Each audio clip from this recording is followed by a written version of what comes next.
Good afternoon, everyone. It is Tuesday, January 18th at 5 o'clock.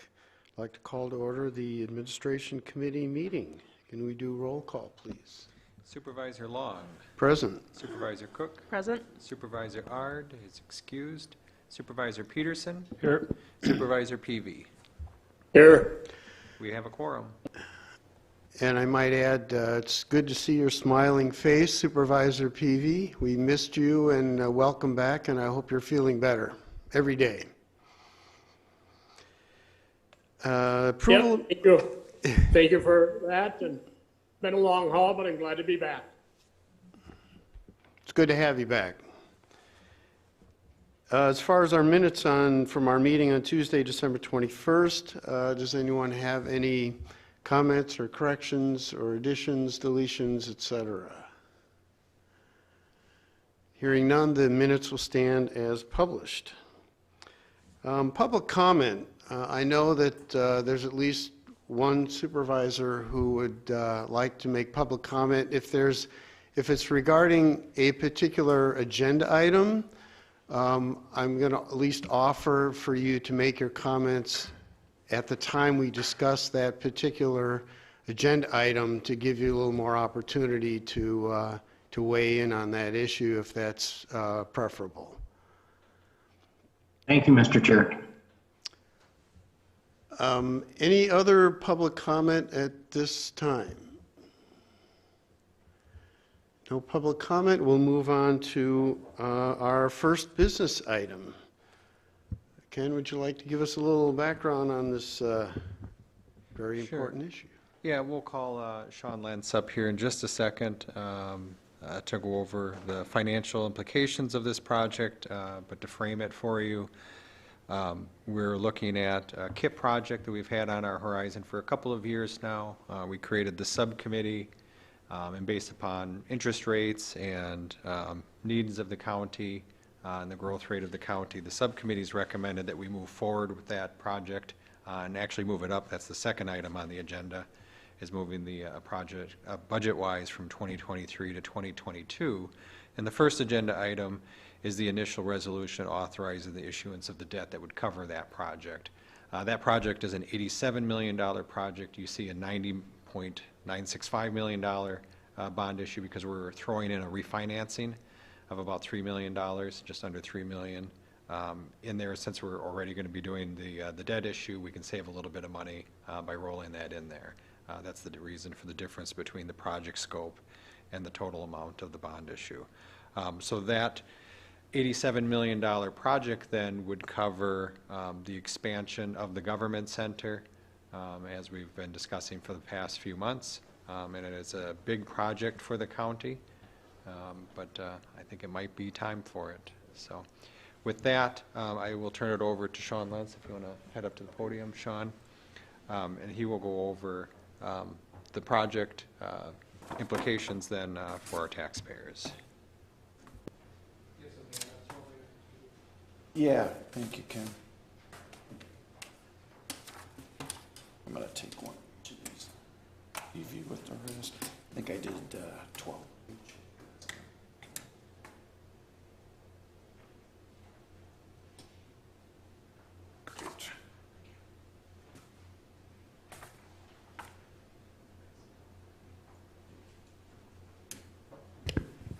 Good evening, everyone. I'm Sean Lentz with Ehlers. Ken covered a really good executive summary of the topic for this evening. What I wanted to primarily focus on before answering any questions that the committee has is going through with you what we call our pre-sale report, and it's the finance plan for the government center project as well as the refunding that Ken mentioned. That then will segue into the resolution that really kicks off the process of issuing the bonds should the committee and ultimately the full county board want to proceed with that. What I plan to highlight in the pre-sale report are a couple of exhibits. And so if I can ask the committee members to move on to Exhibit 1 of the pre-sale report. I want to hit on a couple things on this exhibit, and then there's a few exhibits following. Exhibit 1 is the proposed sizing and repayment schedule of the $9,965,000 bond issue that would finance, I think what's generally called Phase 2 of the Government Center projects, and as Ken had mentioned, refinancing of the 2014 A notes to take advantage of lower interest rates and save a few dollars in doing so. The repayment schedule of the $90,965,000 bond issue is over a 20-year period, and using general obligation debt under Wisconsin statutes, that's the longest term that we're allowed. Certainly, the useful life of this project will extend well beyond that time, but that is the restriction we're left with when we issue general obligation debt. The payments are broken into two subsets. The government center portion, and if you're looking at the handout, it's in purple, that shows a level principal and interest payment to pay that portion over 20 years. The kind of brick reddish color, and the column is entitled Refund 2014 A Notes. With the refinancing, we're not looking to extend the repayment term. That's over the exact same term that those notes are currently outstanding. The idea is just to lock into lower interest rates. The interest rates we used for this projection, it's a couple weeks ago that we first worked with Ken and Lee on finalizing this report. We're about 50 basis points above current market conditions. I would say as of today, it's probably more in the 30 basis points over. There has been a little bit movement northward in interest rates since the Fed's announcements in December about tightening the fiscal situation in the country and really potentially having a few interest rates upticks during and throughout 2022. And that was one of the reasons that triggered discussions with county staff about maybe, depending on construction timeline and other issues, moving forward with the project on a little bit more expedited basis than I think what was originally envisioned. Okay. If we go over to Exhibit 2, and Ken and Leah, feel free if you have anything to interject while I'm presenting, happy to be interrupted.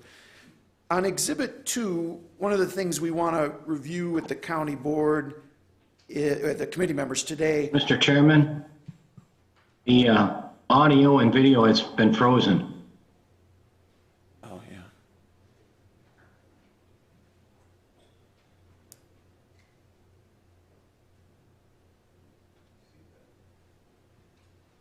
Yeah, same here.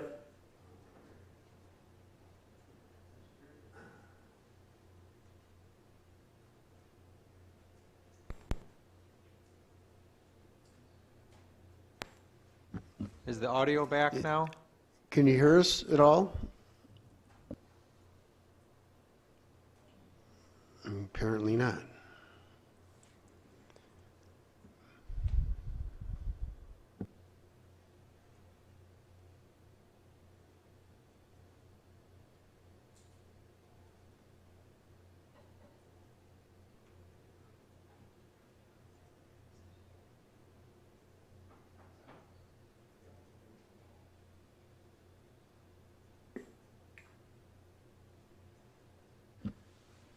All right, can you hear us now, Bill and Rick? All right, we got the audio back, John. The audio's back. My video is good now? Yeah, you're good, Bill. It was something on our end with the computer that was sending the feed out through Zoom. You guys don't have a video, though, of Sean, so you'll just have to listen to him and you won't be able to see him. That's probably better. I'm going to pick up with Exhibit 2 unless, Mr. Chairman, if there was a lot that they missed, I certainly don't want to have them be misinformed, uninformed one. I don't think it was that much. Okay, thank you, Ken. So Exhibit 2 of the pre-sale report is a review of how this new financing, combined with other debt that the county has already issued, impacts the general obligation borrowing capacity for the county. The state restricts the county's use of general obligation debt to 5% of the equalized value of the county.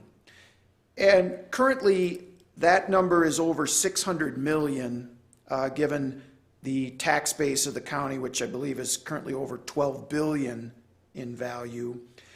With this new debt issue, total indebtedness in the county will be at about 143 million in debt outstanding. So the green bars represent that 143 million, and the red line represents the state's limit. So as you can see, while certainly with this $90 million issue, it's a significant increase in debt that the county has outstanding. In terms of its limitation by the state, you're still well below that limit. Now, if we can go to the next exhibit on the chart, Exhibit 3. Now, Exhibit 3 is one where you'll see a little bit more of the impact of the project on future finances and budgeting for the county. Exhibit 3, a couple things on the chart. The bars are representative of the existing debt, and then and that is shown in purple, which were past years, budget years 2017 through 21. So what you see in those purple bars are the principal and interest payments that the county approved in the budget and that were repaid through tax levies each of those years. 2022, the first of the blue bars, is this year's debt, and this is before issuance of the $90 million proposed issue. And the blue bars then going to the right are existing debt that's outstanding, already issued by the county going forward. You may ask, why does it drop quite a bit from 22 to 23? That's that refunding being pulled out of the old blue bars and being put into the green bars. So that's why it drops like that all of a sudden. But big picture, the green bars then stacked on top of the blue bars are the impact of the new proposed project, the government center financing, added on top of the existing debt that the county board has approved in the past and is currently in the process of repaying. So for this year's debt service, 2022, the payments are at about $5.7 million in principal and interest to pay back the debt. With the new debt, and starting with payments in 2023, the payments are going up to about $11.2 million, $11,215,000 if we wanted to be more exact. And so that's where you can see that increase in the total debt levy that would impact into the future, with this project being added on to the existing indebtedness of the county. One last thing I would point out here as well, the kind of orangish line is the mill rate, and we'll talk a little bit more about that in a second on another chart. But you'll also see that after it spikes up in 23, there is a gradual falling thereafter, and the county staff, finance group has talked a little bit about if the phase 3 is moved forward, how that model could fit into this plan. And it stays currently, we'll have to see what the final numbers, if the county moves forward with that phase 3. I think it's fair to say it stays at or below the peak that we're at now we'd be able to fit that in should the county board want to proceed with phase 3 in the future. Okay. Could we go to Exhibit 4? I'll just spend a second on this exhibit. This exhibit is that refinancing. And as we had talked with Ken and Leah, it made some sense to include it because we're estimating saving somewhere around $33,000 over the next couple years, about $15,000 to $17,000 a year by refinancing that issue as a part of the new issue and then taking advantage of a little bit lower interest rates. So we wanted to make mention of that to the committee, that's the theory behind including that refinancing. And finally, if we could go to Exhibit 5, this was the one where I wanted to go back to that mill rate for debt. And the mill rate simply is the total debt levy of the county divided by the TID-out equalized value of the county. And what you can see on the top part of the page, we've put it into 2 sections to show the impact to the committee. On the left side, where it says no growth, is assuming from the current year tax base that we're at now for taxes that are being paid in 2022 to next year for taxes being paid in 23, there'd be absolutely no growth in the county. So the tax value that you spread the taxes over would stay exactly the same. On the right side of the page is an increase in the taxable value, taxable equalized value, TID-out value of the county, growing at a 5% rate from January 1 of 2021 values to 22 values. And I think the 5% is still well below your average over the recent years. And then what we did with that is the estimate that the mill rate, which for this year, levy 21, collect 22, is 0.47. We're projecting with the no growth, it would go up to 0.92. And with the 5% growth, it would go up to 0.88. We then laid that impact of going from 0.47 up to 0.92 or 0.88 over different valuations of property throughout the county. And this is in the middle section of Exhibit 5.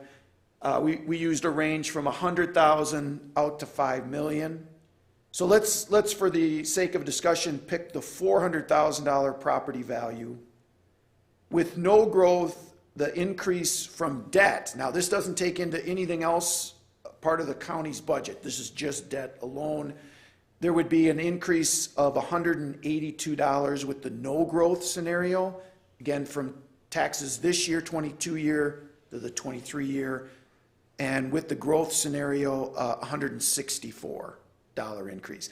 And again, for the committee, that's just debt. You're going to have to make decisions on all different types of expenses, and you'll decide up or down with those. So this doesn't tell you that absolutely countywide the taxes would go up $182 or $164. Obviously, there'll be more variables in that discussion before your next budget when you make those decisions going into that budget year for 2023. So one last thing I'd like to go through with the committee on the report before certainly opening it up to any questions. On the report, if you can go back to page 5, and the page number's in the lower right corner, there's a debt issuance schedule.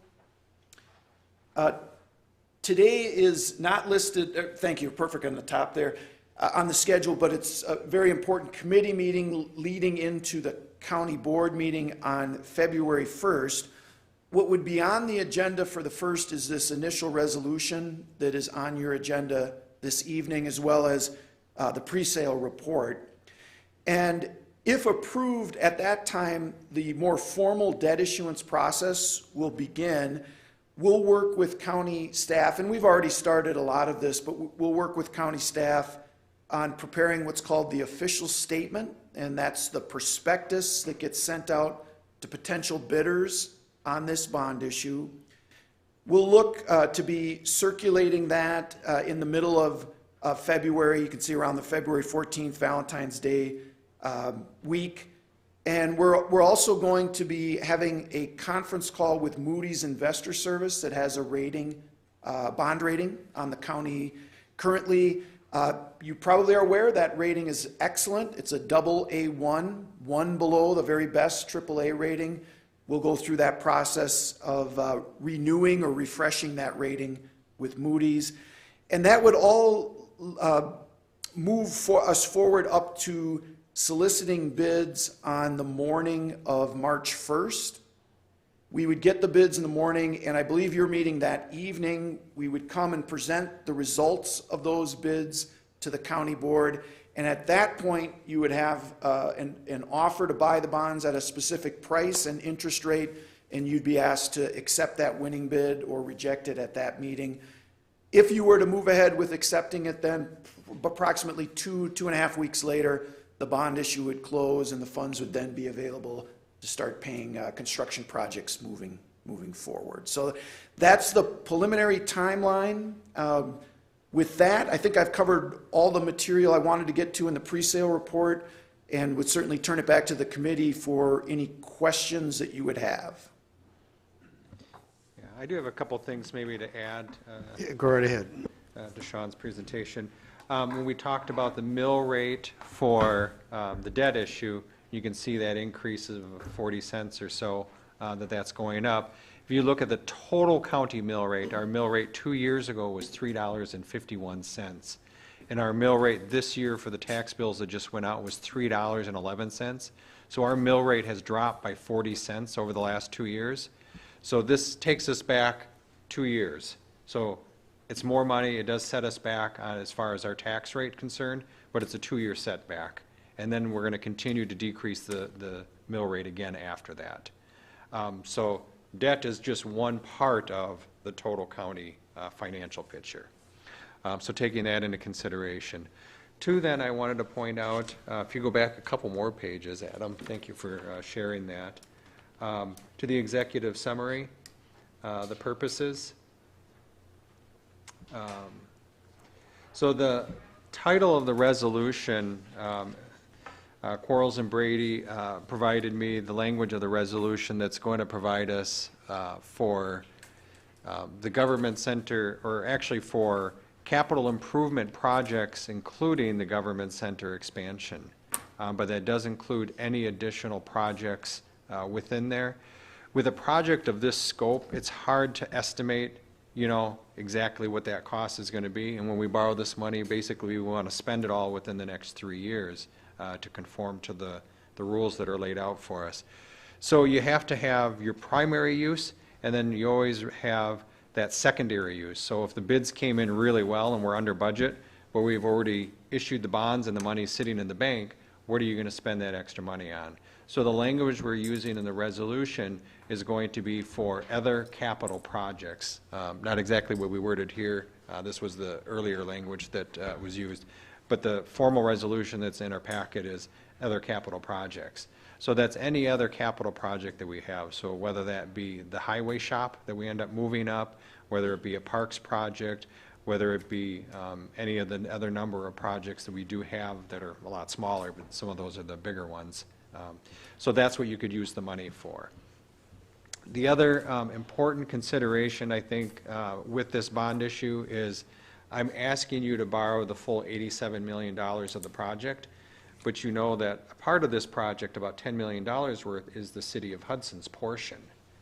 So I'm doing that for two reasons. One is I don't know for sure that the City of Hudson is going to say, yes, we're going to make a capital contribution to the project. They could tell me, we would like to have just a lease arrangement. You upfront the cost, and we'll lease the space from you for the next 20 years, and you'll recoup the money that way. That would be an acceptable format for us. I don't think that's as likely because of revenue caps that the City of Hudson has. So more than likely, they'll do the capital up front. Bond Counsel had an excellent idea for us, and I hadn't thought of it before. The county can actually lend the city the $10 million. So we're borrowing it right now in our $87 million. We would have a better interest rate because of our rating, probably, than what the city would if they came back 6 months from now and tried to borrow $10 million, because we're going to do it sooner, and we have an excellent rating, and it's part of a larger issue. So the city might actually save money by borrowing from us. So that's how we could end up using that $10 million also. But I just wanted to, under full disclosure, if we borrow all of this money and the city says, we're out, I have probably an extra $10 million that we're going to have to spend on something else within that KIP project then, because that money's already going to be sitting in the bank.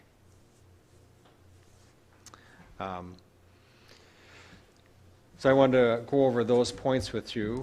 I think now, though, would be a good time to ask them additional questions if you have them. Questions? Supervisor Cook? Mr. Chairman, can I speak? Yes, go ahead, Supervisor Otino, go ahead. Thank you. This is Supervisor Otino, and I just have a few points here that the annual inflation rate currently is 7% in the month of December. It's the highest rate it's been in 40 years. Experts predict right now gas prices at the pump to exceed $4 a gallon by Memorial Day.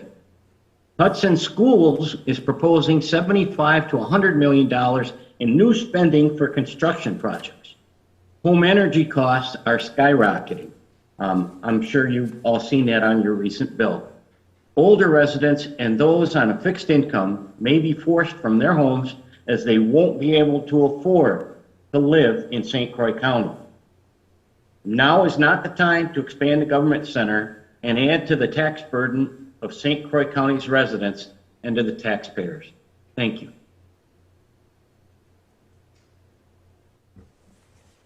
Sean, could you talk a little bit about the potential impact then of delaying the project, or specifically delaying the bond issue, and how that might impact the taxpayers? Sure. There's two areas where you could, that I can think of directly, that you could see an impact. And that's starting from the perspective of, we know where we're at now. We know, roughly speaking, from those that are helping the county on the construction side, what the budget of the project would be given the current construction costs. And we know where the interest rates are right now. Generally speaking, we're using rates that are above the current market condition, trying to be somewhat conservative with the projection.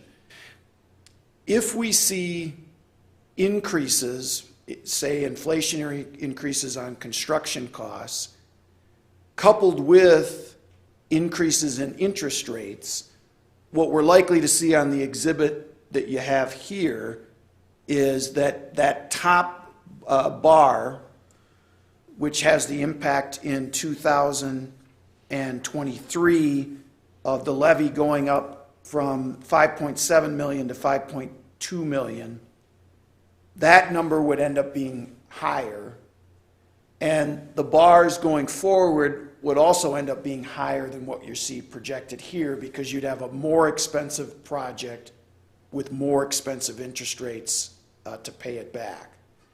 Now, based on what you're seeing and reading, and your supervisor just mentioned a lot of inflationary costs, I think the general feeling right now, it's never a guarantee, but the general feeling is costs are still going up, and interest rates, based on what the Fed is talking about for 2022 and beyond, they're expecting a trend upward in interest rates as well. So I think it's a reasonable estimate that waiting, if the inflation continues on construction and the interest rate increase becomes a reality, will lead to a more expensive project over the entire life of the issue, should those two things occur. And one of the statistics to illustrate that would be, if you look at the population of St. Croix County when this building was built in 1993, the 1990 census was just over 50,000 people. Our current census puts us over 90,000 people. So we've doubled in size over the 30 years that we've been in this building. So really, it comes down to whether you think this is a project if the county needs it or when the county needs it. If it's an if you think, well, does the county need this project or not, then I would say wait. But if you say that it's a when does the county need to expand? We're going to have to expand. Now is the time to do it because of the points that Sean was saying. You're not going to do it any cheaper in the future. Now is the cheapest time to do this project.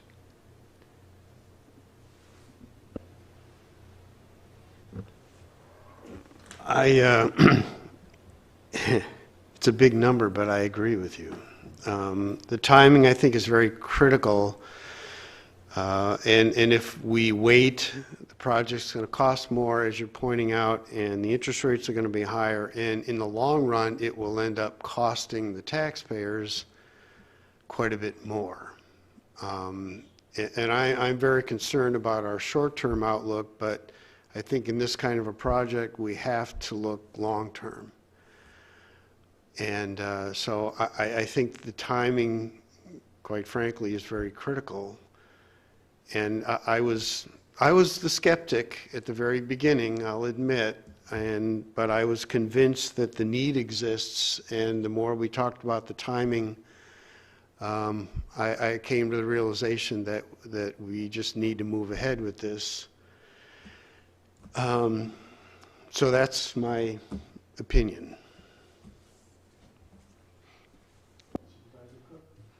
I have one question on Exhibit 5, where the projection for the mill rate, you're talking about the no growth versus the assuming 5% growth.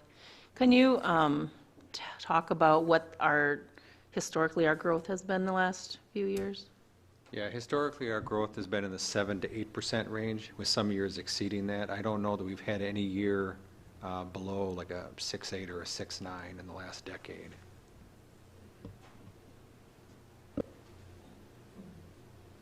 Supervisor Peterson? I agree with your remarks, Chair, as well as Ken's. I personally feel that we would be missing the boat and not representing our constituents in a I'll use the word sensible manner, or I'm looking for the right word, but I guess you get my gist. And I think if we fail to go ahead with this, we will be sorry, because as you say, it's not only going to cost more later, but we'll get less for our money, and I don't think that's handling the taxpayers' money right. I'll leave it at that. Other comments, either Supervisor Peavy or Supervisor Otino?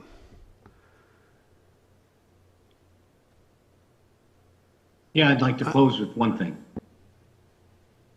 As going forward, if we delay, instead of a $90 million project, maybe we could pair that to an $80 million project, still do what we need to do at the same cost or a very similar cost, but not burden everyone right now. It's not the right time, in my opinion, and I've said that before. Thank you very much for your consideration and for letting me participate.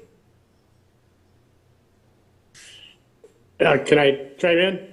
Yes, go ahead, Supervisor Peavy. Yeah, again, I've read all the information on this project, thinking forward, what it's going to do to the taxpayer. I support moving forward with this project now. We'll get it done at a cheaper rate. I think mill rates are going to continue to go down, so I believe this is the time to proceed.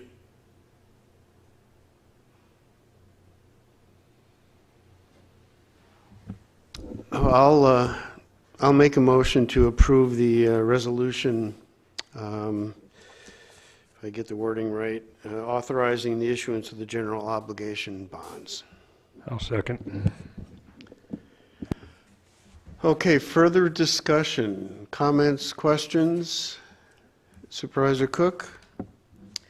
Yeah, I don't think any of us are thrilled about the idea of raising taxes on our taxpayers, but I think we also have to be thoughtful about it, and given the comments here and in the current financial situation, we need to also think about serving, what we have to do to make sure we have the facilities to serve our public. You know, we're talking about the impact on our taxpayers, but if we don't have the facilities and the resources to actually serve them, then we're also doing them disservice. And I think the government expansion project helps us do that.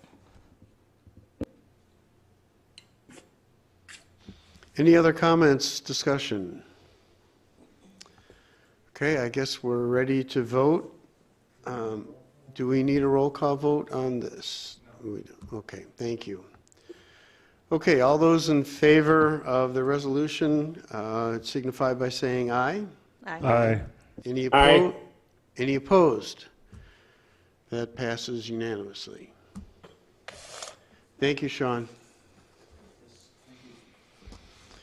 Okay, we'll continue with our business items. Then the next logical one, number 2, amending the 2022 budget, updating the capital improvement plan for the Government Center addition.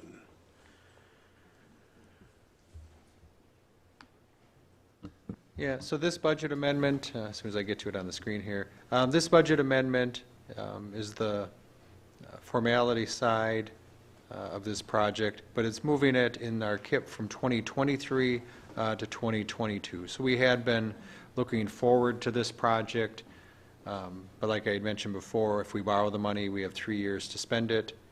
So we would start spending the money right away after the borrowing. So this moves it up, and this will require a 2/3 vote of the county board to adopt the amendment.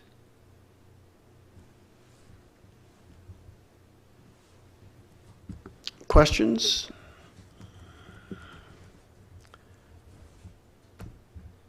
I'll move to approve the resolution. I'll second. Second, Supervisor Cook. Any discussion? Since we got through the first item, this one seems pretty logical. Okay, I guess we're ready to vote. All those in favor of the resolution signify by saying aye. Aye. Any opposed? That passes unanimously. Thank you. And that was the order I was going to list them on the county board agenda also. You know, it's the chicken or the egg, which one comes first? Do you amend the budget or approve it? But the first one requires a 3/4 vote. The second one requires a 2/3 vote. So I was going to go with the tougher vote first. Okay, we're going to change gears here. We'll go to number 3, a resolution adopting updated personnel policies. Good evening. There are quite a few tonight, and they're not short, easy ones. I'm going to try to read through them with you as succinctly as possible. There are a total of 9, and just a heads up or a reminder that when we are revising or creating new policies, we're looking at ALERA HR, which is a legal consultation through our insurance broker. We're looking at SHRM. We consult with Corporation Counsel, other counties, and then research other best practices. So that's how these are formulated. The good news is after today, there are only 3 more policies for you to review as part of this project. So, yay.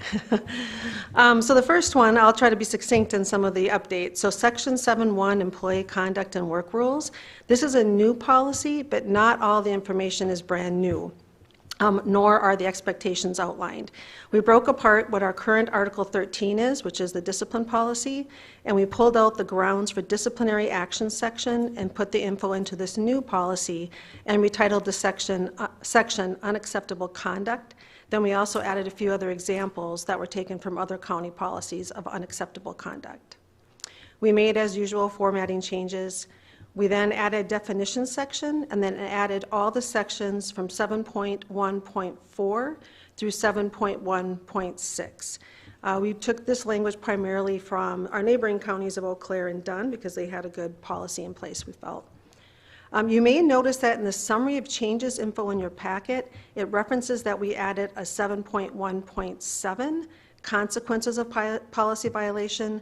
However, we did not add that in the policy. That was a change made to the document after the final policy was made. Your policy in your packet is accurate. It doesn't include that. So the actual policy is accurate. So I'll pause there before I move on to the next one. Any, go ahead. Yeah, for each of these, if you could just kind of let us know, were there any really substantial changes that would, definitely impact employees? I think that might be helpful too. Sure. 'Cause- And I will mention that with these policies, there was only one, I think, that had a lot of conversation, and surprisingly, that one was about our conceal and carry, and I can talk about that once we get to it. But for the most part, department heads and staff advisory have reviewed these, and there really wasn't a lot of, I guess I would say, not feedback, but there wasn't a lot of concern other than some questions and clarifying. But I'll mention those as I get to that policy. So the Section 7.3, the right to know, that is just a policy that's standard in every handbook. We didn't have it. It's a new policy. It's just a right to know about toxic chemicals in the workplace. It was all with that one. Section 7.6, corrective and disciplinary action. This is, again, a modified policy of our discipline policy. I'll maybe be less wordy in what we changed. We did standard formatting, added several definitions, added clarifying language to the purpose and scope, and added FLSA language, and then just switched out some language in the current policy to the new policy. I can expand more, but there's a lot to go through, so if that's sufficient, I can move on to the next one. The grievance policy and procedure, this is an existing policy. We did do a lot of formatting and changing of language in this one to spell out things more clearly. We added language about arbitrary and capricious standard to replace reference to just cause. We added language in that the employee has the burden of proof that discipline discharge was arbitrary and capricious. And then we added language to encourage to try to settle matters more informally. And then we added clarifying language to make it easier to understand the role of the county board in an appeal. So those were the major changes with that one. And stop me anytime you have questions. 7.8, concerns or complaints. This replaced Article 12 with the complaint procedure. Again, just clarifying language, adding definitions, and again, removed language about the county having the burden of proof. Chapter 3, this is a policy that had already been approved and adopted. However, due to ACA requirements and legal compliance, we were advised by our J.A. Counter, our insurance broker, that we could either add the new language to our SPDs or add it to a policy, and they advised we add it to a policy. So we went ahead and updated the ACA language for look-back periods in the policy. Otherwise, everything else in the policy had already been approved. Section 8.1, incident reporting. This is a new policy. It does look odd to have a one-sentence policy. We tried to incorporate it with other policies.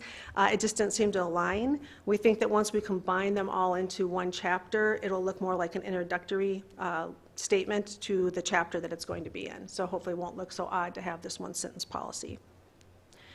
And then on to the one I mentioned earlier, the conceal and carry. This is a new policy. It's a very common policy in handbooks to provide structure around expectations for guns and weapons in the workplace. What we did add, I mentioned that was a topic of conversation. We added exemptions to allow for legally hunting on county park property, so having a gun at that time, and then unloaded encased firearms in personal vehicles, and then the exemptions that are outlined in the Wisconsin statutes. So that's where during staff advisory there was conversations around people that might go hunting after work and they have their gun in their vehicle. So we added that language for them. And then lastly, workplace violence. This is a current policy in Article 19. Basically the intent is still the same. We just simplified the statement, added a definition, and then added examples of threats or violence. And then again added a process on how to report the violence in the workplace. Any questions on any of those? I don't know, Supervisor Peavy still on? I have a curiosity question. I know there was one section where if an employee had a grievance, it would go, they actually had the ability to go appeal to the county board, and then there was another section that would end up going through steps that would end up at the county administrator. What's the distinction between the two? It does depend. So it depends if it's a grievance or a complaint or a concern. So some of that language I need to get to tell you exactly. There's a grievance policy, and then there's one just to make a complaint or a concern. So that's where the difference would be. So they do still have the ability to grieve. That goes to you. Yep. So grievances go to the county board as the end step. A complaint would end with me. Okay. So the grievance regarding what's considered discipline under the statute as a result of Act 10 and the related amendments of Act 10, a grievance the county has to have the grievance go to the county board. We have no option.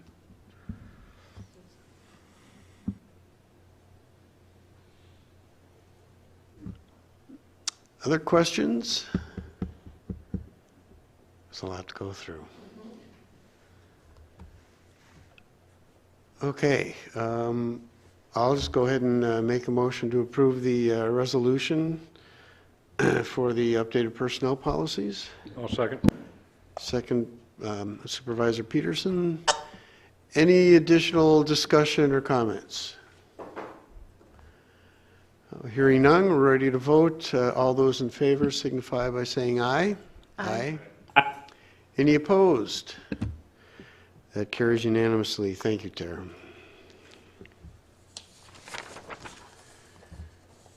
All right, we'll move on to number 4, consideration of regrade request administrative associate to legal assistant. That's me again. So in evaluating the position, it does look like, or it was evident that the admin assistant 4 that supports the court commissioners and is very similar to the JAs and the legal assistants. The qualifications actually are at or above the same for minimum qualifications and the scope of responsibility. And so evaluating that position, it does deserve to be regraded to a 60, grade 60, which is where the legal assistant and JAs are. And then we also discussed retitling of the position to make it more clearly identified what the position actually does. And so the recommendation is also to retitle it to a legal assistant. So basically to make positions more consistent across the board. Correct. Okay. Questions?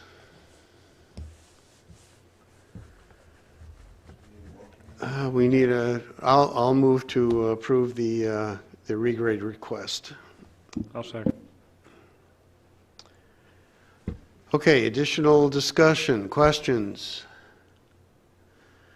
Okay, hearing none, we'll be ready to vote. All those in favor of the resolution signify by saying aye. Aye. Any opposed? That carries unanimously as well. Thank you. All right, we're down to number 5, our financial report for the end of 2021, or specifically December. Yeah, the year-end data is still preliminary at this point. We'll still be making adjusting entries and booking revenues that come in after the end of the quarter, which is typical in our line of business here.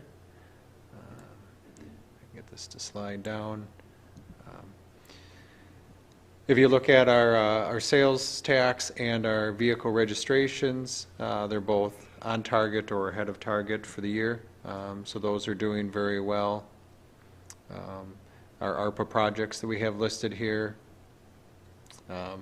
small right now, but we'll continue to expand that as we now hit 2022. Capital projects, we're starting to get some of those projects closed out. So that's always good to see us close those projects.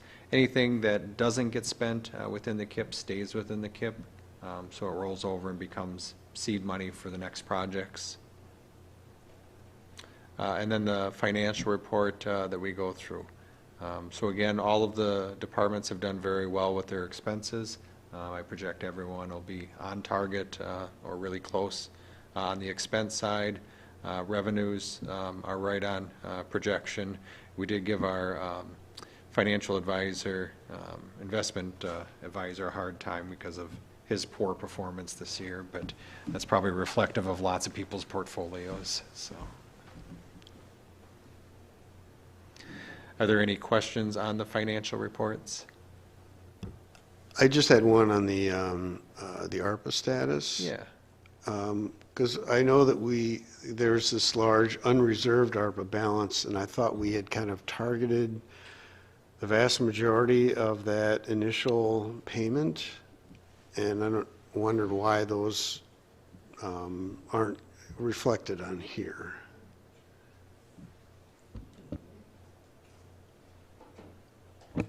I'll probably just have to retitle that. That was carryover from the KIP project. So I'll just rename that. All of those dollars are spoken for. It's just, I just copied that over, so I'll have to retitle that line there. Yep. I'll just remove 2 letters. And then will those projects then be listed on here? Starting in January, Oh, we'll okay. do the same thing as the KIP, so they'll transfer over Gotcha. and continue on. Yes. Okay, thank you. Questions for our illustrious county administrator? I can't see Bill, but I don't hear him, so, oh, there he is. Okay, well, we'll look forward to some final numbers to see how we did in 2021. Request for future agenda items. Okay. It's pretty Just to quiet. give you a heads up of what's coming up. Yes, please. We'll have the compensation issues that I discussed last time for staff. We're vetting through those different policies and ideas. Those will be on the next February agenda. And we'll also have the elected officials that are coming up in the next cycle, which would be the clerk of courts and the sheriff. We have to establish their wage rate for their next 4-year term. That'll be on the next agenda also. Those are the 2 main items that I could think of offhand that are coming up. Okay, any announcements or correspondence? Okay, well, 5:51, we'll adjourn the meeting, and the date of our next meeting will be on, I believe, Tuesday, the 15th of February, if I have my dates right. That sounds good. Okay, thank you, everyone. But there's no guarantee I'm going to be in the reception area that's Yeah, doable, so I'm also going to be out of town, but I'm hoping Scotty will be available. And if not, we'll find somebody else.